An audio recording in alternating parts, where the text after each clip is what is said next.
Hello, listener. Did you miss me? Well, you shouldn't. You've got over 300 episodes to listen to at any given time. This is your host with the most, JJ. I aim to meet every single person on the planet. In this episode, I'm going to talk about someone I really want to meet, the person who hacked one of my loyalty accounts. Plus, I'm going to talk about a world record I set, an online obsession, and Tucker and I get into some meal prepping, even though we both hate the term. Sit back, relax, and enjoy this episode of JJ Meets World. And by the way, if you'd like to help support our podcast, visit jjmeetsworld.com where you can donate to our Patreon, pick up some killer swag at our merch shop, or click the link to Apple Podcast and give us a 5-star review. 1, 2, 3, 4. J.J. Gordon, sort of like that Indiana Jones, in that he's always sniffing out his next adventure. Yes, he is. He's always interviewing guests so he can have them on his show and they can talk about pop culture, arts, and leisure. J.J. has his flag unfurled and he likes his french fries curled, and he's fun and then he twirls as he goes to meet the world. He will march into the rain even if his ankle sprained. Take a peek inside his brain. This podcast is called J.J. Meets World. Hey, Tucker, I got a lot of stuff we got to talk about. Let's start with this. I'm here to listen and to talk. I set a world record, a legit, actual world record. What? Yeah, last Saturday at the You time of this. said or you participated in? No, I was the organizer. There were a lot of people to create the record, but I was the organizer of the record. Okay. For the world's largest cakewalk. I saw the news. Did you? Did you see that news? I did not know that you were That was involved me. in that. That was me. Good That was job, me. man. Congratulations. So here's one thing I was shocked at is the number of people who had never heard of a cakewalk before. Oh, yeah. And I thought, well, didn't you ever go to like an elementary school carnival? Didn't you youth activities at a church? I already have something to say. Oh, yeah? Yeah. One of my favorite memories from, I think, the 4th or 5th grade was winning a cakewalk in front of the girl I had a crush on. Oh. Because I thought that looked impressive. Like Right. I was treating winning a cakewalk the same way you would like getting a home run. Because I was non-athletic, but I could do a damn cakewalk, right? Nice. And I just remember at our school carnival, which I loved going to. The school carnival was always my favorite part of the year. I remember being in Miss Carlson's class, which is where they set up the cakewalk. And then I landed on whatever it was, and I won the cakewalk right in front of the girl I had a crush on. And I thought, I bet she's really impressed with me now. Like I have a cake now, right? Right. You've got the greatest wealth you could imagine at that age. Yeah. Nothing came of it, though. I didn't get a sideways glance. I think she was looking at a different fellow on a different part of the cakewalk. That's sad. That's No, sad it's to okay. hear. The cake was good, I think. So at this cakewalk, we had done some research. So this is a bit for work, right, for KFGO. And Amy Eiler and I are always looking for what's the next thing we want to do that provides community engagement and gives people something to make memories. So we did parking lot bingo, right? We do these adult trick-or-treat bags where you get to trick-or-treat as an adult, but it's things like car washes and oil changes and full-size candy bars and fun stuff like that. And Amy had come up with this idea during the pandemic of like, what if we did a cakewalk, but it's in cars and we use the speedway? And I was like, I think that's a great jumping off point, but I think it's an insurance nightmare. There's no way we don't have like a million accidents during that. Bunch of bumper to bumper fender benders. Right. So we kind of backburnered that. And a year ago, we started working on this concept of maybe we should do the world's largest cakewalk. So previously, the record had been like 360 people. And they'd gotten together in Kalamazoo, Michigan, and a Nothing Bunt Cakes had sponsored it. And so I was like, oh, that sounds kind of interesting. Like I think we could probably be 360. You know, KFGO's got a huge reach. Yeah. So we reached out to the local Nothing Bunt Cakes, and they said, we are in 100%. Nice. And on our second meeting, they said, we think everyone should leave with a cake. And I said, well, this could be like 1,000 cakes. And they're like, yeah. So they do these buntlets, which is like essentially what a single serving of cake should be for a person. And there's chocolate. It should be. Who's making that call? Well, I mean, yeah, right. What scientist dialed that in? And like even a dietitian would be like, that's a little too much cake for one sitting, especially because it's got frosting on top. But they retail for like $6 a piece, so everyone is going to get like a $6 worth of cake. So the plan was we would give 5 people in the cakewalk cake for a year. Ooh. and then everyone else would leave with cake. So no matter what, you're leaving with something. Okay, yeah. So That's actually a pretty good cost savings, I'd say, for if you got 1,000 people, that'd be right. If averaging that out, that's pretty good. So cake for a year, that's like a $500 prize. Right. So we give away 5 of those. So we're already at $2,500. If you think $6 a piece for people like going forward, my wife has low glucose, getting notifications. So, Is she okay? really, Do we need to check in with nah, her right she'll now? be You're she'll be talking fine. about cake right now. Does that have anything to do with it? Her blood sugar's like, cake. I do an impression of Jill's pancreas that sounds like this, where it's like, you're drinking juice? Are you kidding me? We're at a high already. God, Jesus Christ. So we get 560 people who register on our website, saying essentially pledging like, I'm going to come out there. And we pre-register people only to get an idea of how many cakes we need, what kind of space. And then we can also say like, hey, if you pre-registered, we'll put your name in a box and we'll draw for additional prizes, right? This isn't our first rodeo. We've figured out how to make people do what we need them to do. So we had only printed off these numbers for 500, and the numbers are little plastic cards that we had printed locally with like a number on it. The type of thing you'd see on like a car, like, this car for sale, this much money. So, and then we had them stamped so we could put a landscaping spike into this, like the hole, and then hold it to the ground so that, we could go around. Originally we were thinking like, well, why don't we use carpet squares? But that's a lot of carpet squares to get a hold of, right? So the big day comes last Saturday. We talked Troll Performing Arts School at Blue Stem to give us like their big meadow space. They were totally cool. We had the Fargo Moorhead Rocks people come out to do rock painting beforehand. Santa Claus and Mrs. Claus came out. Well, you're looking to like crazy, like rock painting, like those friendship rocks where you find you see them around town. So essentially what they do is they set up big displays and people can come and because a lot of families came to this, right? Okay, and so a lot of kids get to paint with temper paint and stuff like that.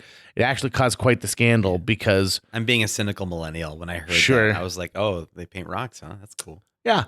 And some people are very creative. I'm and sure some they are. people just slatted paint on it. Yeah. It caused a huge problem though, because they packed their stuff up while we were doing the cakewalk and essentially took a bunch of people's rocks that they thought they'd get to keep.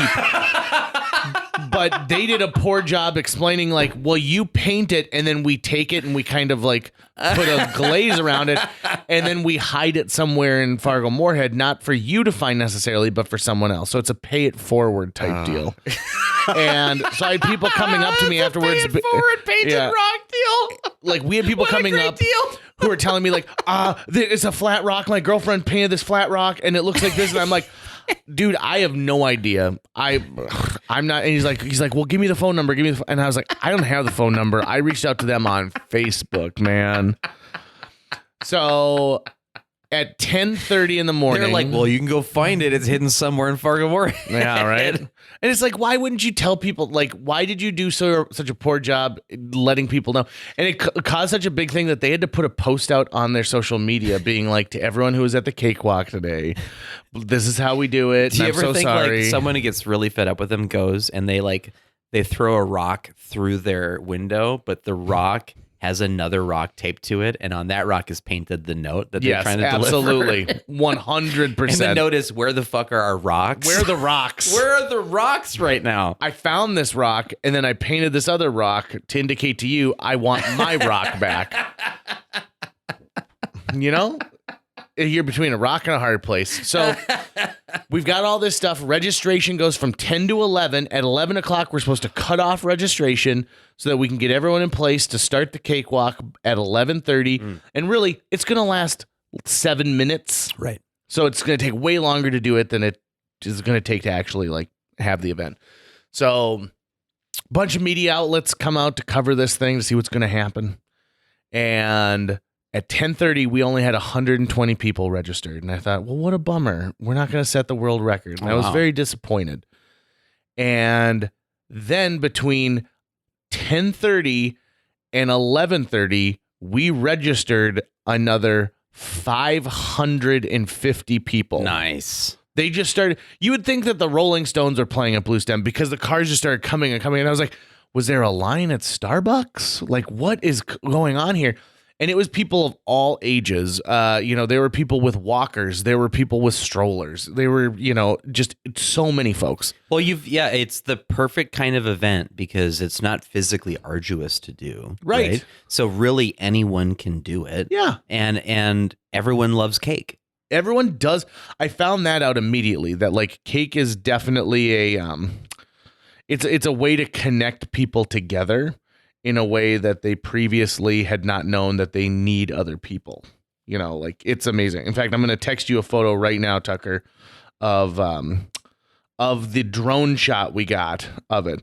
So 652 people take part in the world's largest cakewalk.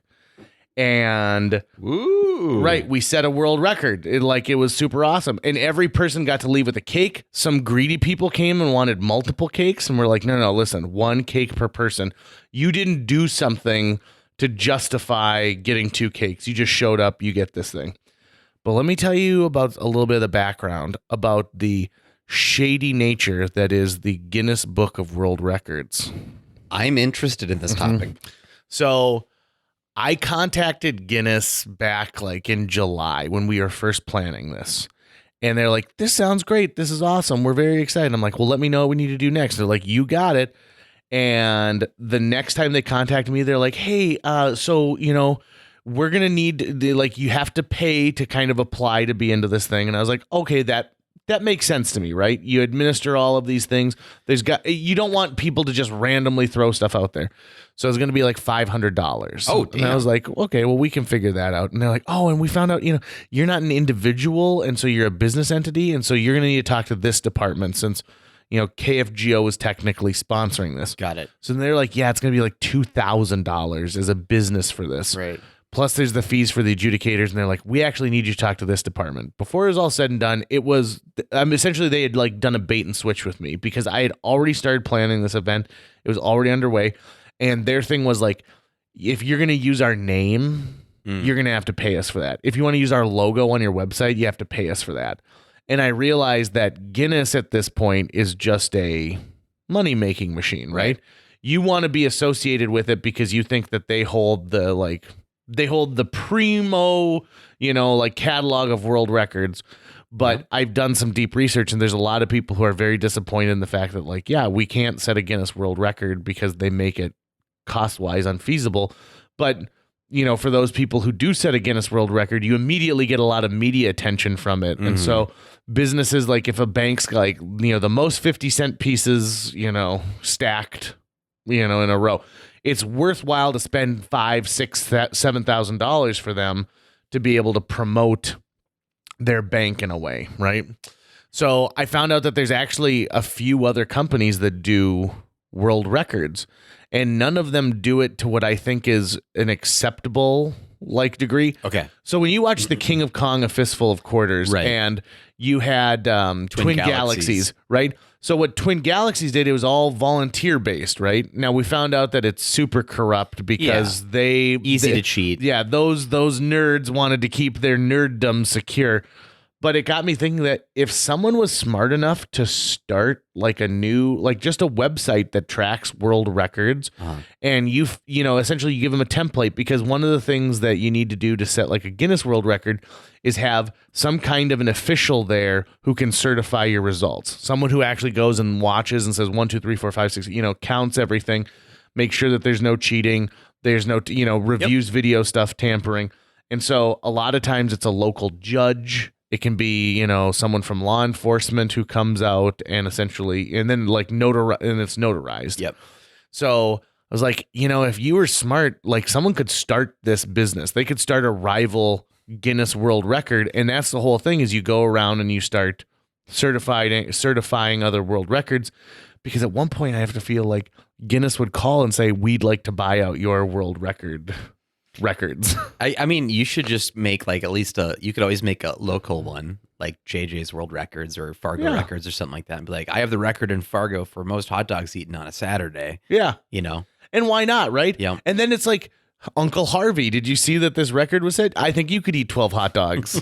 Could you eat 13? Because then we Right. could be in the JJ's Records You book. certainly could specify, send us an unedited iPhone video. Yeah. No cuts, and here's the things you need to do. Or let us know when this is taking place, Right. and we'll send a representative to come and watch and go, oh. Is there someone in the Guinness Book of World Records who has the record for having the most Guinness World There is, Records? yes. Who do you know who that is? I'm pretty sure it's a guy who does motivational speeches. Okay. So when he goes, I've interviewed him before, and so he goes and does a motivational speech and then breaks one of his previous records at it. So, and I think he holds maybe like 70 or 80 world records. And sometimes they're as simple as stuff like this. A hot dog no more than 8 inches long, fully, like grilled, thrown and caught in a bun at 10 feet, at 12 feet. So he just does like incremental, pushes. Sure. And so why not? You're just resetting your record all the time. Right. I also knew a guy, we are close to him at the lake, who had the world's longest beard for a while. Like he was in the Guinness Book of World Records. And I think at one point, Guinness probably got bought out by like a parent company who said, listen, we're not going to just be here for frilly records. I think it's still owned by, I feel like I just looked this up recently, but actually I shouldn't. You're the one who's been actually dealing with the company itself. To me, it seems much more like if you have the world's longest fingernails, I don't see you paying a ton of money to get into it. I feel like there was a change at one point where they said, listen, we are a for-profit entity now. We've got to start making more money. We've got bigger overhead and all that kind of stuff. Right. People aren't buying books as much as they used to. Our television show on USA flopped. We need to get something going. Well, I think part of it is that, their badge, right? Their mark is valuable because of its, it really is how it's known. So I think, okay, change in business model. Traditionally, the company made a large amount of its revenue via book sales to interested readers, especially children. The rise of the internet began to cut into books. I'm reading from Wikipedia, by the way. Yeah. This is not me just like divining this from the air. You're so eloquent. Part of a general decline in the book industry. According to a 2017 story by Planet Money of NPR, Guinness began to realize that a lucrative new revenue source to replace falling book sales was the would-be record holders themselves. While any person can theoretically send in a record to be verified for free, the approval process is slow. Would-be record breakers that paid fees ranging from $12,000 to $500,000 would be given advisors, educators, help in finding good records to break, as well as suggestions for how to do it, prompt service, and so on. In particular, corporations and celebrities seeking a publicity stunt to launch a new product or draw attention to themselves began to hire Guinness World Records, paying them for finding a record to break or to create a new category just for them. Yep. See? Womp, womp, womp. And John Oliver even did an episode on them in 2019. Oh, I'm going to have to go back and watch that. Yeah. And here's the thing. I don't discredit what they do because they've got a product. It is a product. Oliver pointed serious criticism at Guinness for taking money from authoritarian governments for pointless vanity projects as it related to the main focus of his story, the president of Turkmenistan. So that's what the episode actually is about. Sure. Is that guy, but Guinness gets some in there. We also had something that I really am having trouble wrapping my brain around too, which is we were alerted to the fact that cakewalks have their origins with slavery and plantations. Oh, they do? So shit. Cakewalks originally started as a fancy dance that was done, and it was to mock the owners of these plantations, these masters. Oh. And the masters were so stupid that they would even provide the cake and the judging for it. And whoever, the term "take the cake," have you ever heard that? Yeah. He takes the cake. That refers to whichever of the slaves won the cake itself. Oh, that's fascinating. And, I had no idea about that. And there were eventually songs were written that were cakewalk inspired songs, and where it takes its darkest turn, because in my opinion, it's the same way that you think of a spiritual, right? Right. It's it's progressing your culture and keeping your sense of individuality. But minstrel shows adopted cakewalks and really made them awful. And so we were told about this, like leading up to the cakewalk. And I was like, God, do we still do this? And kind of the consensus amongst everyone was this has the idea of a cakewalk has changed. It's now synonymous with fundraising and, activities for where communities get together. And so I really had to think hard about that for a while. And I'm like, am I appropriating culture at this point? This is fascinating. I had no idea about any of this. Yeah, there's an NPR article that really does a good job kind of explaining it. And I said, how has this never become a part of the topic of conversation? Like, okay, so Tucker, you've known about cakewalks your whole life. Right. And this is the first time you're hearing about it. Yeah, I've only ever known of them as a thing that is done at a carnival next to, bingo, yes, or this other thing. Or that game where you've got a stick with a clothespin on it and you're pretend fishing and you put it over a piece of blue fabric. Right. A Snickers bar comes over. Ultimately, I think it comes down to two things. One, making sure you are educated and fully aware of just the history of the thing, right? Like, I'm really happy now that a blind spot of mine is like illuminated. I just didn't know this history. But you can also then, as a modern culture, make something your own and make your own version of it. Right. So, but to do that, you should be able to acknowledge the past of it as well and understand and grow from it and go, that's not who we are anymore. Now what it is this thing. Super fascinating. I also want to just thank everybody who showed up for the world's largest cakewalk too, because it's exciting. And it's funny because the owners of Nothing Bundt Cake in West Fargo, Jenna and Rinda, who are awesome, by the way. Like I said, they were in immediately and they wanted to make this thing as awesome as possible. And you know how you don't disappoint like 647 people is you get to leave them with cake. They may not have won the grand prize, but they still get to leave with cake. Right. They posted about it in they've got like a franchise owners group, and immediately people were like, can you send us the logistics? Like, we'd love to break the record. We'd love to do that. And I said, listen, you absolutely can. But as of right now, Moorhead, Minnesota owns the record for the world's largest cakewalk. Whether or not Guinness certifies it or not, it is there. I'm so excited about it. I also want to take a quick moment too to just say I got to spend part of Saturday with Delray Williams, who was a big supporter of it, right? She supports everything from Minnesota, and now she's going through some health troubles. Mm-hmm. And I want, if you're listening to this and you know Delray, or you've been touched, if you've been touched by something Delray's done, because she's an amazing human being. I'm thinking about her nonstop, and I'm sending healing vibes her way. And for sure, JJ Meets World and all our listeners should be doing that. Delray is our landlord over at Theater B, and so she is the one keeping us, in a home, luckily, which is really great. And she's just done so many things for the community. So she's great. Healing vibes her way. So let me tell you about my Casey's loyalty app.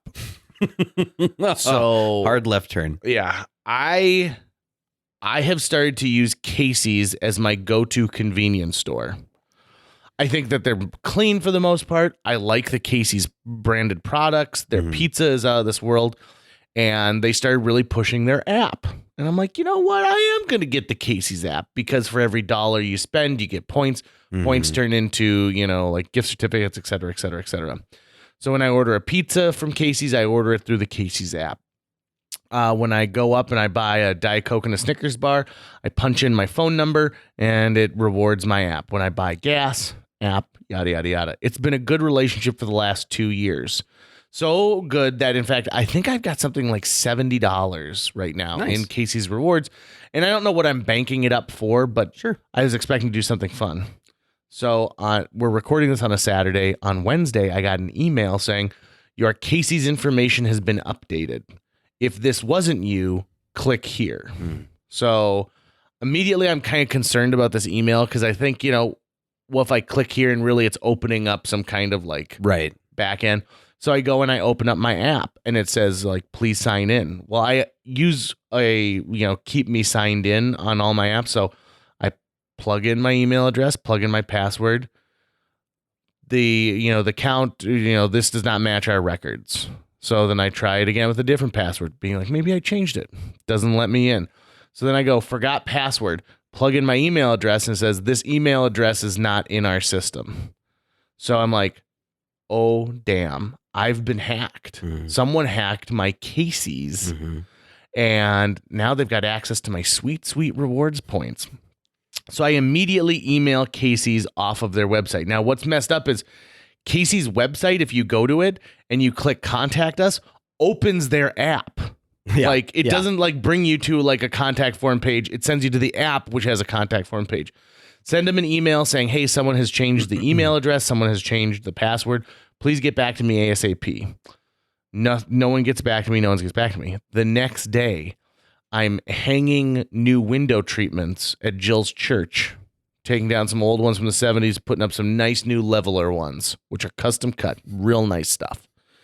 And I get a text message, bling, and it says, JJ, your Casey's pizza is on the way. Thanks, DoorDash. And I go, those idiots ordered a pizza and didn't realize it's still linked via my DoorDash account to my phone. Got it. So I was like, well, I don't want to deal with this right now. They probably just used my free points, which pisses me off, but whatever. Then I get a call. And the call comes in and they said, hey, we've got your pizza. What building are you in? And I said, hey, what state are you calling me from? And they go, Oklahoma. I said, I'm in North Dakota. Someone hacked my app and this. And they're like, well, this is a really sketchy neighborhood. And I go, leave. You keep the pizza and enjoy it. I'm sorry, if they had promised you a tip and they didn't come through with it, but you keep the pizza. Would you please screenshot the information that DoorDash gives you for this delivery? Send it to me, because now I've got an address. Right. Even if they sold this to somebody else, there's a trail. There's actual bread crumbs on the ground. Right. And so they say, oh, you got it. Sorry, you got hacked. That sucks. And I'm like, yeah, it does suck. But in a weird way, we're finding stuff out. So afterwards, after I get done with my little project, I go to my in-laws' house and I look up, and they had not used my points. They had used the credit card that was saved on file. Oh. So now it's officially a financial crime. Right. Right? Yeah. So I call Phil Swan, used to be a detective with City of Fargo and worked in financial crimes. Now he's with Gate City Bank as one of their fraud experts. And I was like, hey, what should I do? I've got information. I've got an address. And I was also I also called that Casey's too. And I'm like, hey, just so you know, there's a delivery that's not going to be done because these people hacked my app and ordered a pizza fraudulently with a stolen credit card. So if they call and they're mad that they didn't get their pizza, they can sit and wait because they're crooks. Right. And so they're like, oh, thanks for letting us know. And I was like, also, if someone could call your corporate office and get them to send me an email back, that would be great, because I emailed them yesterday, no response. And I DM'd their Facebook page, no response. And so today, while I was actually in the parking lot waiting for you to get here, I commented on their last 15 posts with the same thing of someone needs to call me ASAP, because at the very least, I want that deleted so that my credit card information isn't just sitting out there for somebody. Yep. I don't want them to be able to use it. So we are now at this weird stalemate where I'm waiting. So I freeze my credit card. I call my credit card company and say, listen, I need to put a hold, no new charges, just freeze the credit card, which is super inconvenient because I use one credit card for everything and I build up points on it. Yeah. So I freeze my credit card knowing don't use your credit card if I will use my debit for the next couple of days. Well, last night I'm at Fargo North High doing a mock improv show so that the kids get used to being on the stage and everything. And I get a call from my credit card company saying, hey, someone attempted to use your credit card. They tried to force it through for an Amazon purchase. So we are officially, done with the, your credit card. You put a lock on it. We're going to cancel it now. This is the fraud department. We're going to cancel it. And so I was like, oh man, that sucks. So they were able to get enough information to try and use it on Amazon. Yeah. That's weird. Yeah. Well, then I get an email from Amazon that says hey, we've locked you out of your Amazon points. that you've earned with your credit card. And I'm like, what's going on? Well, my wife decided to order the Jennifer Lopez movie Enough on Amazon Prime. And they thought it was theft. Right? And then I came home and Someone I was would like, only spend someone else's money to order this movie. right. And I came home and I was like, I told you I freeze the credit card. And you didn't. And she's like, well, it's not my fault. And I said, it literally is. Like, I would like for you to at least apologize to me, because at no point did you ever think, oh, you know what? I'll switch over to this. I'll find another way. Or maybe I don't need to watch the movie Enough with Jennifer Lopez. And then when I got home, she and our house guest were sitting there, not even really watching it. They were both TikToking on their phone while it was playing in the background. And I was like, are you kidding me? So now my credit card's canceled and I have to update. Do you know what have you ever been compromised? I think I have. If it's been forever. Here's the thing, like, I do routinely get messages from Casey saying, if this was you requesting a password reset, click this link. If it wasn't, you do nothing. So, like, their system is getting hit all the time. Yeah. And, like, it's one of the reasons why I actually don't participate in rewards things, even though I would love to, because it's another vulnerability, because you have no idea how good the security is for that actual company, even if it's a major company.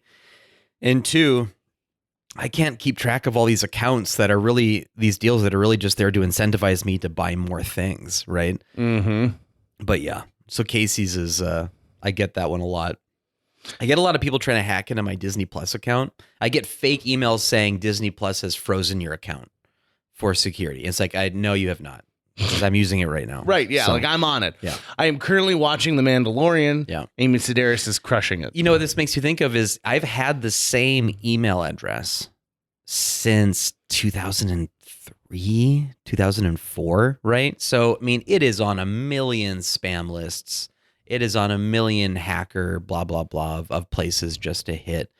And I don't know if, like, hey, it's been long enough. Maybe I start fresh with just a brand new email address and just kind of start over again, right? And just all of that. But I don't know if that's even worth it or not, because how quickly does that just get compromised as well? Yeah, it's a good question. I've thought about it myself, because I'm like, not enough people email me on that email address for me to be concerned about. See, it. I like my email address though. Like, I don't want to change it. Right? I've had it forever. I'm a fan of it. And so, yeah, I'll probably just keep using it and have it for specific things, you know, but I understand that. So sorry you got hacked and they try to eat off your. Would you like to know what they ordered? Yeah. So this is the one thing. That was one thing that Jill did ask right away. She was like, well, what did they order? And I said, you know what? That is an interesting question, and I do have an answer for you. Okay. By the way, their address is 400 East Danford Road, Edmond, Oklahoma. That's the person who hacked you? Yeah, 73034 USA. I'm going to look it up on Google Maps right now. They ordered one side of ranch, one side of barbecue, one popcorn chicken, and a create your own pizza order. What's the address again? 400 East Danforth Road, Danforth Road. And Edmond, Oklahoma? Edmond, Oklahoma. Edmond. So if I know anybody out there who's like a really good, like at computers and hacking and stuff like that, like, let's turn off their power, you know, like let's force them into having an inconvenience. I could see at night this place looking sketchy. But I mean, it's not like crazy sketchy. It's just like, it looks like a bunch of apartments that are probably non-expensive. You didn't see what they saw on the porch. Who knows? That's true. There could have been people out there like with all their Trump flags. Could have been people out there drilling for oil. It's Oklahoma. They could have been drilling right in the yard to try and find some black gold or some Texas tea. So that was crazy. I've made this big long list of things to talk about with you. Another thing is, you'll appreciate this, Tucker. I have a current online obsession. So I don't TikTok very often, but Instagram Reels, Facebook even has this reel, you know, like Reels type thing. So I've started following these people who, as a side hustle, go to thrift stores and find items that are being sold for like $2 or $3, turn around and then move them on eBay for, you know, big bucks. Yeah. And I love some of the stuff that they're finding. And a lot of them have to do with nostalgia that I have. So there's this one guy who flipped out recently. He was so excited because he found a Batman Returns Batmobile that came with this like plastic cover that looked like the armor. So like you put this sleeve on top to look like armor. He was disappointed because the missiles were missing from like the front end, but he said, I found another one that didn't have the armor that had the missiles. So now I've got the whole like collection. And he goes, all said and done, I bought the whole thing for like $6 and I'm going to be able to sell it for over 200. Nice. Another guy found these Mario and Luigi banks, like, like coin banks. So they've got a little hole in the top. Yeah. And it's the Luigi that looks exactly like Mario, but he's got the green and white on instead. And I'm loving these things. Like I can't get enough. You're speaking my language right now, actually, because I hit thrift shops multiple times every week. And I've actually came to the conclusion recently that the next step in my own collecting hobby is to go, okay, I have all of these boxes of things that I know I'm not going to hold on to. Some of them I know I could sell on eBay for $5 or something like that, right? So what I should do now, because my collecting has slowed down since I've gotten so much of what I was looking for, is to go, I'm going to start a new checking account at Bell Bank, because I don't currently have an account there. And that's going to be my hobby bank account.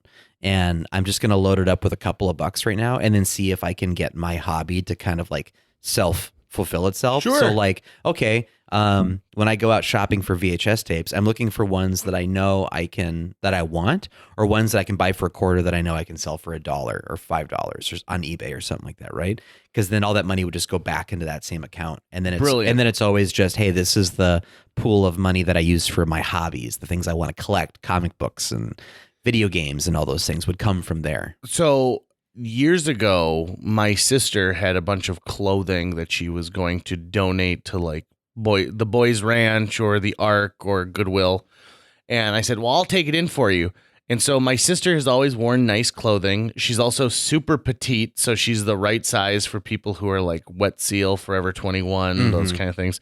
And so I took this huge bag of clothes to my best friend's closet, which is a clothes reseller. You go in there, they pick through all the clothes and they decide whether or not they're going to buy anything and then how much. And so it's usually not a lot of money because, a shirt that you paid, let's say $40 for. Sorry, I'm being gross. The bottom of my coffee cup apparently had a bunch of grounds in it. Oh, gross. It looks like you're pulling like beard hair out of your mouth.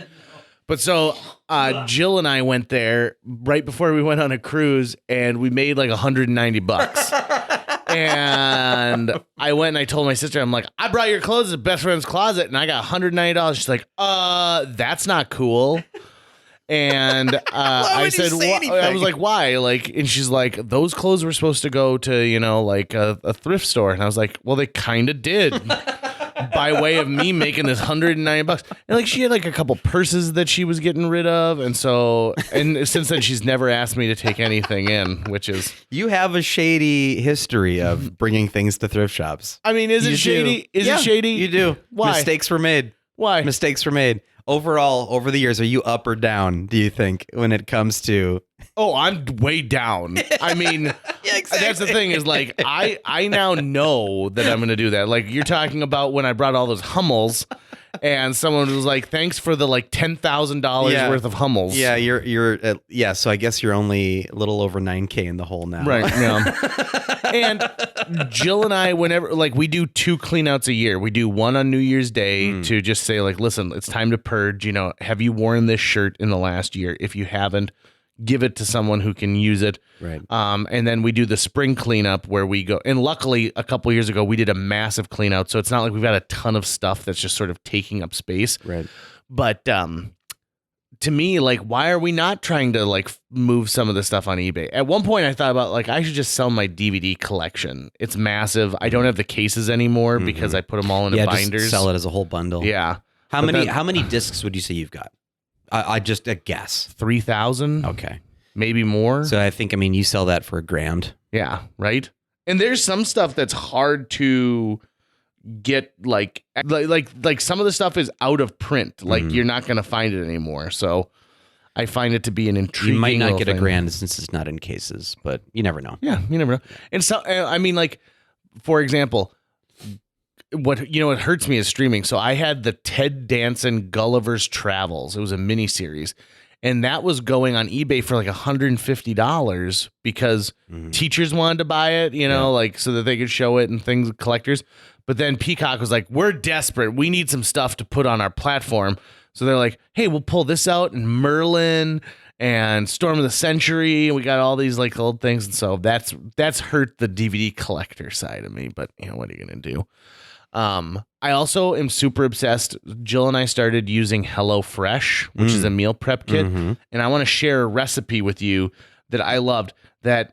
How you feel about tomatoes? I love tomatoes. Okay, so Tucker, you're gonna dig this recipe. Okay, so HelloFresh sends me dinners, but then they also send you can order lunches. So what I got was charred tomato and ricotta toasts. Ooh. Okay. It's got walnuts, chili flakes, and a balsamic glaze. So here's what you do.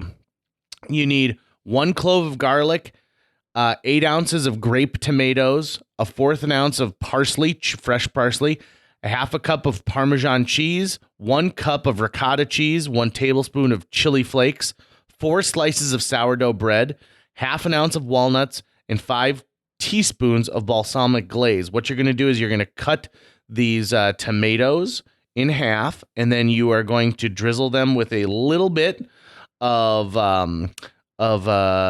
just olive oil, no big deal. And then you're going to grate up some of the garlic, and you're also going to add a little pinch of salt and pepper, put them on a baking sheet. It's 450 degrees. Pop them in the oven, top rack, and it's going to char the tomatoes, right? Okay. So they're going to get black on the top, right? Not burnt, but like blistering. Yeah, right. You're charring those things. Meanwhile, you're going to combine the parsley, the ricotta, half the Parmesan, half the rest of the garlic, chili flakes, salt, put it together and form like a paste.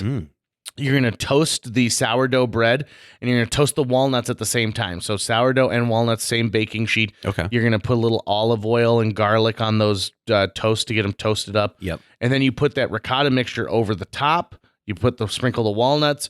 Then you put the tomatoes on top. Oh my God. This was amazing. That sounds amazing. It was so good, Tucker. And most of the stuff we've had from HelloFresh is amazing. Every now and then they screw you over. They're like, we sent you hamburgers. Be like, I know how to make a hamburger, you morons. But this was really, really good. And we're not sponsored by HelloFresh. In fact, I should do our sponsor right now. Our sponsor this week is Hello Rotten. Do you have food that's rotting in the back of your fridge? Well, good news. Hello Rotten and their chemical balance will make all that rotten food taste delicious. You're going to get yourself your biggest slow cooker, put all that rotten food together, and then put in our magic chemical. Warning, pregnant women or the elderly should not handle the chemical. And 5 hours later, you're going to have a delicious gumbo. Hello Rotten. Why not?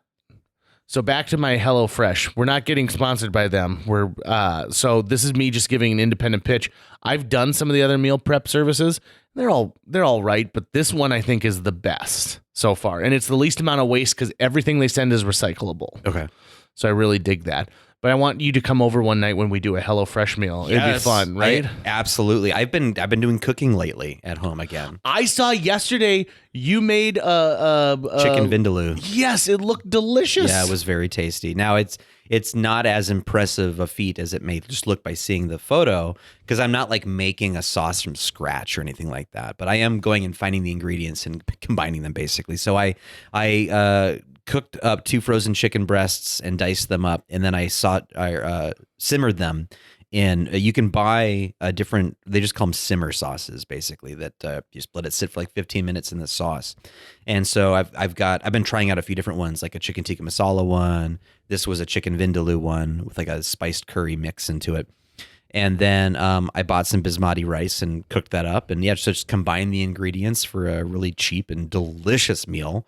And it was so good. And I know where I waste money every month eating out. That's where I waste money. Fast food, just blah, blah, blah. I don't want to think, and I'm trying to change that as best I can.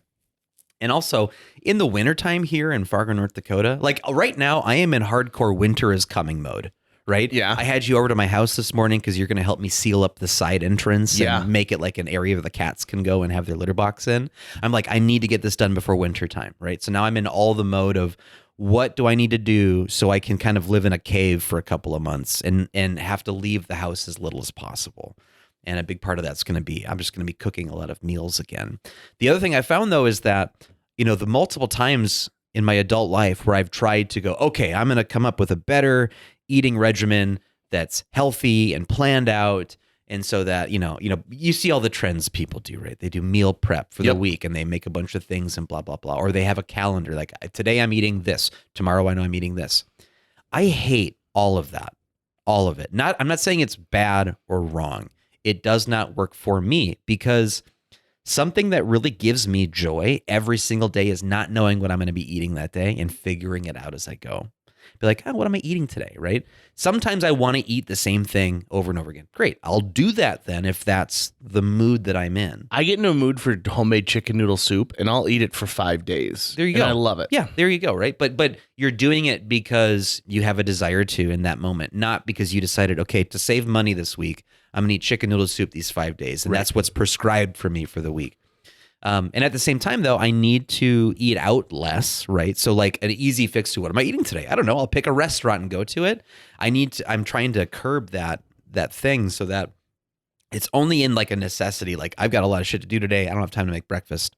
Go get some breakfast. Or, hey, I haven't seen my friend Mike in a while. Let's go have lunch and catch up, right? I'm not just paying for the meal itself. I'm paying for camaraderie and getting out for a bit and trying something I don't usually make at home.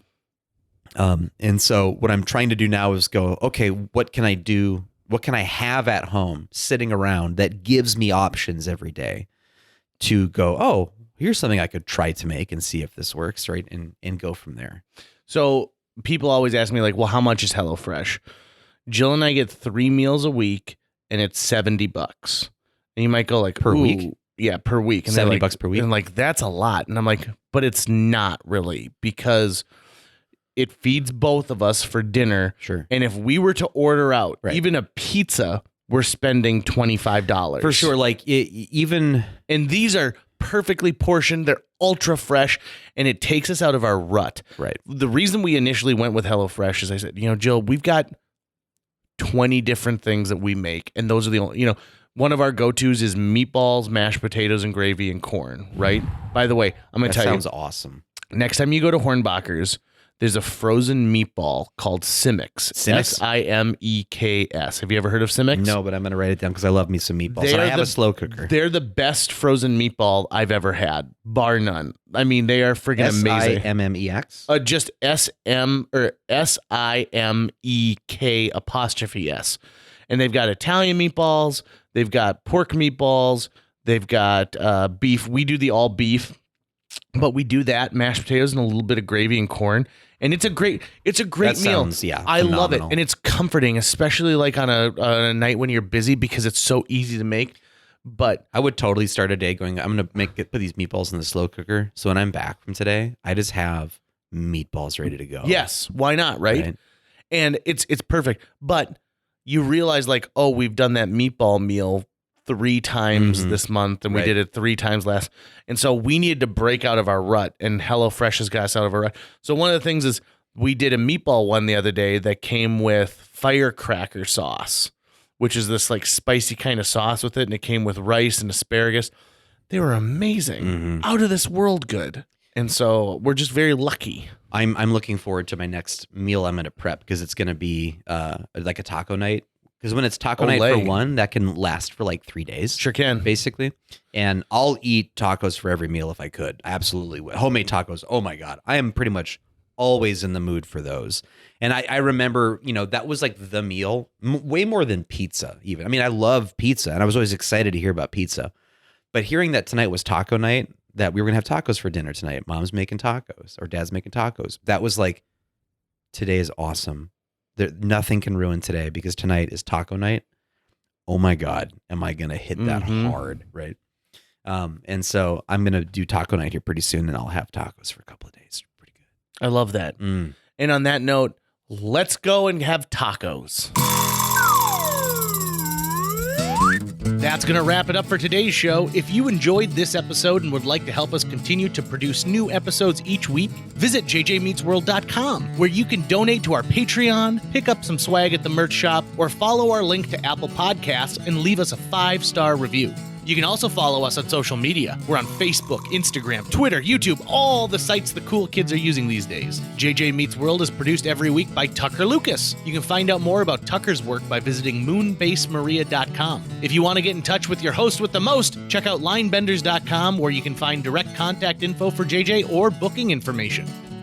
While we were recording this, I received multiple text messages of a friend of mine from work who's now TikTok famous for telling people not to film him. Can't wait to watch.